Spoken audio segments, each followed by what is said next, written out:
كارثه وقع حاليا الخوت بسبب انقطاع الضوء. تخيلوا معايا الضوء تقطع على اسبانيا والبرتغال وشي مناطق حتى في فرنسا وكلشي تصطفى في دقه واحده. واش التنبؤات ديال ليلى عبد اللطيف خرجت بالصح ولا كيفاش؟ انقطاع الغاز والكهرباء عن بعض دول ومدن أوروبا خلال المرحلة القادمة مما سيسبب حالة من الفوضى والقلق. هادشي وقع غير اليوم في وسط النهار مع ديك 12 ديال الظهيره عندهم. فجأة اسبانيا تقريبا كلها لقات راسها بلا ضوء. المدن الكبار بحال مدريد، برشلونة، فالنسيا، سيفيا كلشي تقاس وتقطع عليهم الضوء. ونفس الشيء وقع في البرتغال، حتى العاصمه لشبونه تاثرت بزاف، وحتى شي مناطق في فرنسا وصل لهم هذا المشكل. ولكن كاينين شي بلايص اللي بقاو عاديين بحال الجزر ديال الكناري والباليار وجبل طارق، هادو بقاو عندهم الضوء ما تقطعش. وملي تقطع الضوء بطبيعه الحال تخربقت شحال من حاجه. مثلا المتروات والطوبيسات في المدن الكبار وقفوا والناس بقاو حاصلين لداخل وما لقاوش باش يتنقلوا. وزيد عليها حتى الاشارات المروريه، الضوء الحمر ديال السيركولاسيون طفاو، وهادشي سبب واحد الروينه وزحام كبير في الشوارع. الامور تعكلت ديال بصح. حتى في المطارات كانت فوضى، بحال المطار ديال مدريد الرحلات ديال الطيران تعطلت. وحتى شي انشطه اخرى تقاصت بحال واحد البطوله ديال التنس كانت في مدريد حتى هي وقفوا الماتشات ديالها بسبب هذا الانقطاع. والحاجه اللي صعيبه في هذه المواقف هي التواصل. الريزو ديال التليفونات حتى هو تاثر في دوك المناطق والناس لقات صعوبه باش تعيط لبعضياتها. اكيد المسؤولين في هذه البلدان تحركوا دغيا. الشركات ديال الضوء والفرق الصيانه بداو خدامين بالزربه باش يصلحوا اللي تخسر ويرجعوا الامور كيف كانت.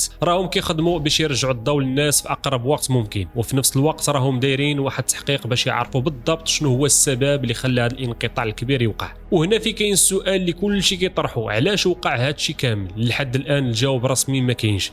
المسؤولين قالوا باللي هذه حاجه نادره باش توقع بهذا الشكل واسع اللي قاس بزاف ديال المناطق. الشكوك الاوليه كتمشي للجهه انه يمكن يكون شي عطب تقني كبير في الشبكه ديال توزيع الكهرباء، ولكن مازال كيستناو يعرفوا السبب الحقيقي. دابا الخدمه باقا مستمره باش يرجعوا الضوء لكلشي، ولكن مازال ما تحددش شي وقت بالضبط فوقاش غترجع الامور طبيعيه 100%. هذا الانقطاع الكبير ديال الضوء كان بحال شي تذكير لينا كاملين بشحال حنا مرتبطين بالكهرباء في حياتنا كل نهار صراحه. واذا مشى لنا الضوء راه مشى كلشي وغادي نرجعوا للعهد الحجري. هادشي اللي كاين الخوت.